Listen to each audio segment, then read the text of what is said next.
ಸ್ನೇಹಿತರೆ, ಗೃಹಲಕ್ಷ್ಮಿ ಯೋಜನೆಯ 12 ಮತ್ತು 13ನೇ ಕಂತಿನ ಹಣ ನಾಳೆ ನಿಮ್ಮ ಖಾತೆಗಳಿಗೆ ಜಮೆ ಆಗಲಿದೆ. ಹೌದು, ನಾಳೆ ಯಾವ ಒಂದು ಮಹಿಳೆಯರಿಗೆ ಇದು ಜಮೆ ಆಗಲಿದೆ ಅಂತಂದರೆ ಯಾವ ಒಂದು ಜಿಲ್ಲೆಯ ಮಹಿಳೆಯರಿಗೆ ಇದು ಜಮೆ ಆಗಲಿದೆ ಅಂತ ನಾನು ನಿಮಗೆ ಈ ವಿಡಿಯೋದಲ್ಲಿ ತಿಳಿಸ್ತಾನೆ. ವೀಕ್ಷಕರೇ, ಈ ವಿಡಿಯೋ ತುಂಬಾ ಇಂಪಾರ್ಟೆಂಟ್ ಆಗಿರುವಂತಹ ವಿಡಿಯೋ ಆಗಿರುತ್ತೆ.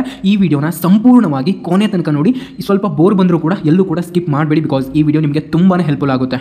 ನೋಡಿ, ಈ ಗೃಹಲಕ್ಷ್ಮಿ ಯೋಜನೆಯ 11ನೇ ಕಂತಿನ ಹಣ ನಿಮ್ಮ ಖಾತೆಗಳಿಗೆ ಬಂದಿದೆ ಅಂತಂದರೆ ಇವಾಗ ಈ 12ನೇ ಕಂತಿನ ಹಣ ಹಾಗೂ 13ನೇ ಕಂತಿನ ಹಣ ಅಂತಂದರೆ ಟೋಟಲ್ ಆಗಿ 4,000 ರೂಪಾಯಿ ಹಣ ನಿಮ್ಮ ಖಾತೆಗಳಿಗೆ ಬರುವಂತಹ ಒಂದು ಸಮಯ ಇದಾಗಿದೆ. ಹಾಗಾದರೆ ಬನ್ನಿ, ಈ 4,000 ರೂಪಾಯಿ ಹಣ ಯಾವ ಒಂದು ಜಿಲ್ಲೆಯ ಮಹಿಳೆಯರಿಗೆ ಬರಲಿದೆ ಅಂತ ನಾನು ಇವಾಗ ನಿಮಗೆ ಡೈರೆಕ್ಟ್ ಆಗಿ ತಿಳಿಸ್ತೇನೆ. ಸ್ನೇಹಿತರೆ, ಈ ಗೃಹಲಕ್ಷ್ಮಿ ಯೋಜನೆಯ 4,000 ರೂಪಾಯಿ ಹಣ ಅಂತಂದರೆ 12 ಮತ್ತು 13ನೇ ಕಂತಿನ ಹಣ ನಿಮ್ಮ ಖಾತೆಗಳಿಗೆ ಬರಲಿದೆ. ಯಾವ ಒಂದು ಜಿಲ್ಲೆಯ ಮಹಿಳೆಯರಿಗೆ ಇದು ಬರುತ್ತೆ ಅಂತ ಇವಾಗ ಸ್ಟಾರ್ಟ್ ಮಾಡ್ತಾನೆ. ಬನ್ನಿ ನೋಡಿ, ಮೊದಲನೆಯದಾಗಿ ಈ ಗೃಹಲಕ್ಷ್ಮಿ ಯೋಜನೆಯ ಹಣ ಪಡಿತಾ ಇದ್ದಂತಹ ಮಹಿಳೆಯರಿಗೆ ಇಲ್ಲಿ ಲೇಟೆಸ್ಟ್ ಆಗಿ 3 ಅಪ್ಡೇಟ್ಗಳು ಬಂದಿದ್ದಾವೆ. ಹೌದು, ಈ 3 ಅಪ್ಡೇಟ್ಗಳು ಏನು ಅಂತ ನೀವು ಕೇಳಬಹುದು. ಇಲ್ಲಿ ಗೃಹಲಕ್ಷ್ಮಿ ಯೋಜನೆಯ ಹಣ ನೀವೇನು ಪ್ರತಿ ತಿಂಗಳು ಕೂಡ 2,000 ರೂಪಾಯಿ ಹಣ ಪಡಿತಾ ಇದ್ರಲ್ಲ ಸ್ನೇಹಿತರೆ, ಆದರೆ ಇವಾಗ ನಿಮಗೆ ಇಲ್ಲಿ ಲೇಟೆಸ್ಟ್ ಆಗಿ ಅಪ್ಡೇಟನ್ನು ಕೊಟ್ಟಿದ್ದಾರೆ.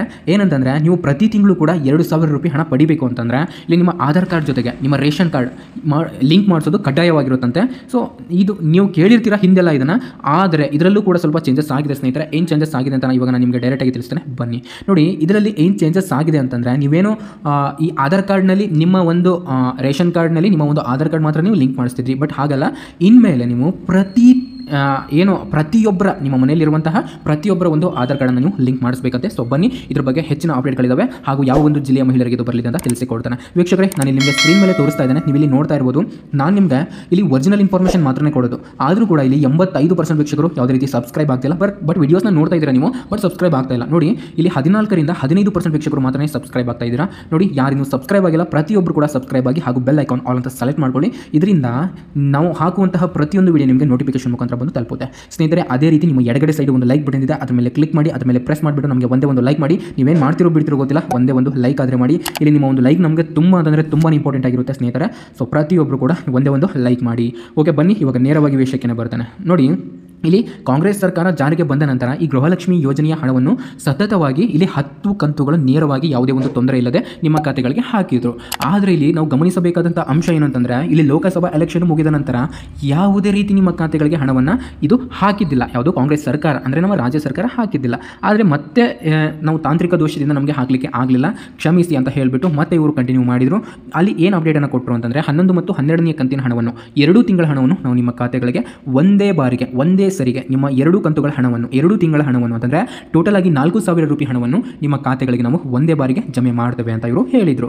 ಆದರೆ ಸ್ನೇಹಿತರೆ, ಇಲ್ಲಿ ಅವರು ಜಮೆ ಮಾಡಲಿಲ್ಲ, ಕೇವಲ 11ನೇ ಕಂತಿನ ಹಣವನ್ನು ಮಾತ್ರ ಅವರು ಜಮೆ ಮಾಡಿದರು. ಯಾಕೆ ಅವರು ಉಳಿದಿರುವಂತಹ ಕಂತುಗಳನ್ನು ಅವರು ಜಮೆ ಮಾಡಲಿಲ್ಲ ಅಂತ ನಾವಿಲ್ಲಿ ನೋಡೋದಾದರೆ, ತಾಂತ್ರಿಕ ದೋಷದಿಂದ ಅವರು ಜಮೆ ಮಾಡಲಿಲ್ಲ ಅಂತ ಹೇಳಲಾಗುತ್ತಿದೆ. ಹಾಗಾದರೆ ಇಲ್ಲಿ ಜುಲೈ ಮತ್ತು ಆಗಸ್ಟ್ ತಿಂಗಳ ಹಣ, ಇವಾಗ ಆಗಸ್ಟ್ ತಿಂಗಳ ಹಣ ಬಂದು ಒಂದು ಸ್ವಲ್ಪ ದಿನಗಳ ಆಗಬೇಕಾಗಿತ್ತು, ಆದರೂ ಕೂಡ ಆಗಸ್ಟ್ ತಿಂಗಳಿನ ಹಣ ಅಲ್ಲ, ಇನ್ನು ಜುಲೈ ತಿಂಗಳಿನ ಹಣ ಅಂತಂದರೆ 12ನೇ ಕಂತಿನ ಹಣ ಕೂಡ ಬಂದಿಲ್ಲ ಸ್ನೇಹಿತರೆ. ಸೊ ಇದ್ರ ಬಗ್ಗೆ ಅಪ್ಡೇಟನ್ನು ಇದೀಗ ಲಕ್ಷ್ಮೀ ಹೆಬ್ಬಾಳ್ಕರ್ ಮೇಡಮ್ ಅವರು ಕೊಟ್ಟಿದ್ದಾರೆ. ಏನಂತಂದರೆ, ನಿಮ್ಮ ಖಾತೆಗಳಿಗೆ ಬರುತ್ತೆ ಯಾವ ಕಂತಿನ ಹಣ ಹೇಳಿ, 2 ಕಂತುಗಳ ಹಣ. ಯಾವ ತಿಂಗಳ ಹಣ ಹೇಳಿ, ಆಗಸ್ಟ್ ಹಾಗೂ ಜುಲೈ ಅಂತಂದರೆ ಈ ತಿಂಗಳು ಹಾಗೂ ಹಿಂದಿನ ತಿಂಗಳಿನ ಹಣ, 2 ತಿಂಗಳ ಹಣವನ್ನು ನಿಮ್ಮ ಖಾತೆಗಳಿಗೆ ಜಮೆ ಮಾಡಲಾಗುತ್ತೆ. ದಯವಿಟ್ಟು ವೇಟ್ ಮಾಡಿ, ಅದು ಕೂಡ ನಾವು ಒಂದೇ ವಾರದಲ್ಲಿ ನಿಮಗೆ ಹಣವನ್ನು ಹಾಕ್ತೇವೆ ಅಂತ ಇವರು ಹೇಳಿದರು ಸ್ನೇಹಿತರೆ. ಅದೇ ರೀತಿ ಇವರು ಹಣವನ್ನು ಇವಾಗ ಹಾಕಲಿಕ್ಕೆ ಸ್ಟಾರ್ಟ್ ಮಾಡಿದ್ದಾರೆ. ನಾಳೆನೂ ಕೂಡ ನಿಮ್ಮ ಖಾತೆಗಳಿಗೆ ಇದು ಹಣ ಬರಲಿದೆ.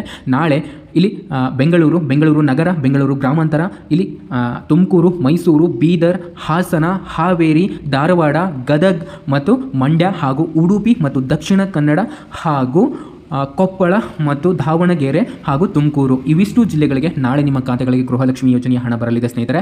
ಸೊ ಇನ್ನೊಮ್ಮೆ ಕೇಳಿಸ್ಕೊಳ್ಳಿ, ಈ ಜಿಲ್ಲೆಯ ಹೆಸರನ್ನು ನೀವು ಕೇಳಿಸ್ಕೊಂಡಿಲ್ಲ ಅಂತಂದರೆ. ಸೊ ಇದ್ರ ಜೊತೆಗೆ ನೀವು ಏನಾದರೂ ಕೆಲಸ ಮಾಡಬೇಕಾ, ಅಲ್ಲಿ ಹೋಗಿ ಏನಾದರೂ ಮಾಡಬೇಕಾ, ಇಲ್ಲಿ ಹೋಗಿ ಏನಾದರೂ ಮಾಡಬೇಕಾ ಅಂತ ನೀವು ಕೇಳ್ಬೋದು. ಏನೂ ಕೂಡ ಇಲ್ಲ, ಜಸ್ಟ್ ವೇಟ್ ಮಾಡಿ, ನಾಳೆ ನಿಮ್ಮ ಖಾತೆಗಳಿಗೆ ಈ ಹಣ ಅನ್ನೋದಾದರೆ ಕ್ರೆಡಿಟ್ ಆಗುತ್ತೆ. ಸೊ ಈ ಹಾವೇರಿ ಮತ್ತು ಧಾರವಾಡ ಜಿಲ್ಲೆಗಳಿಗೆ ಈಗಾಗಲೇ ಕ್ರೆಡಿಟ್ ಆಗ್ತಾ ಇದೆ ಅಂತೆ. ಸೊ ಈ ಬೆಳಗಾವಿ ಜಿಲ್ಲೆ ತಗೊಂಡ್ರೆ ಈ ಬೆಳಗಾವಿ ಜಿಲ್ಲೆಗೂ ಕೂಡ ಇವರು ಕ್ರೆಡಿಟ್ ಮಾಡಲಾಗುತ್ತಿದೆ. ಸೊ ಇವರು ಹೇಳಿರುವಂತಹ ಪ್ರಕಾರ ನಾಳೆ ಈ ಬೆಳಗಾವಿ ಜಿಲ್ಲೆಗೆ ಹಣ ಬರೋದಿಲ್ಲ ಅಂತಲೇ ಹೇಳ್ಬೋದು. ಸೊ ಬಂದರೂ ಕೂಡ ಇಲ್ಲಿ ಸಂಶಯ ಪಡುವಂತಹ ಅವಶ್ಯಕತೆ ಇಲ್ಲ. ಸೊ ಬರುವಂತಹ ಸಾಧ್ಯತೆ ಇದೆ. ಯಾಕಂತಂದರೆ ಇದೊಂದು ದೊಡ್ಡ ಜಿಲ್ಲೆ ಆಗಿರುವಂತಹ ಕಾರಣ ಕೆಲವೊಂದು ತಾಲೂಕುಗಳಲ್ಲಿ ನಾಳೆ ಈ ಬೆಳಗಾವಿ ಜಿಲ್ಲೆಯಲ್ಲಿ ಹಣ ಬರುವಂತಹ ಸಾಧ್ಯತೆ ಇದೆ. ನೋಡಿ, ಇಲ್ಲಿ ನಿಮಗೆ 12ನೇ ಕಂತಿನ ಹಣವನ್ನು ಹಾಕಿಬಿಟ್ಟು ಆಮೇಲೆ 13ನೇ ಕಂತಿನ ಹಣ ಹಾಕ್ತಾರೆ ಅಂತ ನೀವು ಕೇಳ್ಬೋದು. ನೋಡಿ, ಇಲ್ಲಿ ಲಕ್ಷ್ಮೀ ಹೆಬ್ಬಾಳ್ಕರ್ ಮೇಡಮ್ ಅವರು ಹೇಳಿರುವಂತಹ ಮಾಹಿತಿ ಪ್ರಕಾರ 2 ಕಂತಿನ ಹಣವನ್ನು ಸ್ನೇಹಿತರೆ 2 ಕಂತಿನ ಹಣವನ್ನು ನಾವು ಒಂದೇ ಬಾರಿಗೆ ಹಾಕ್ತೇವೆ ಅಂತ ಇವರು ಹೇಳಿದರು. ಬಟ್ ಅದೇ ರೀತಿಯೇ ಇವರು ನಡ್ಕೊಳ್ತಾ ಇಲ್ಲ. ಯಾಕಂತಂದರೆ ಹಿಂದೂ ಕೂಡ ಇವರು ಹೀಗೆ ಹೇಳಿದರು, 11 ಮತ್ತು 12ನೇ ಕಂತಿನ ಹಣವನ್ನು 2 ಸೇಮ್ ನಾವು ಒಂದೇ ಬಾರಿಗೆ ಹಾಕ್ತೇವೆ ಅಂತ ಹೇಳಿದರು. ಬಟ್ ಅವರ ಮಾತಿನ ಪ್ರಕಾರ ಇವರು ನಡ್ಕೊಳ್ಳಿಲ್ಲ. ಸೊ ಇವಾಗಾದರೂ ಇವರು ನಡ್ಕೊಳ್ತಾರಾ ಇಲ್ವಾ ಅಂತ ನಾವು ಕಾದು ನೋಡಬೇಕಿದೆ. ಎನಿವೇ, ನಿಮಗೆ ಈ ಗೃಹಲಕ್ಷ್ಮಿ ಯೋಜನೆಯ ಹಣ ಬಂದು ನಿಮ್ಮ ಖಾತೆಗಳಿಗೆ ಜಮೆ ಆಗಲಿದೆ ಸ್ನೇಹಿತರೆ.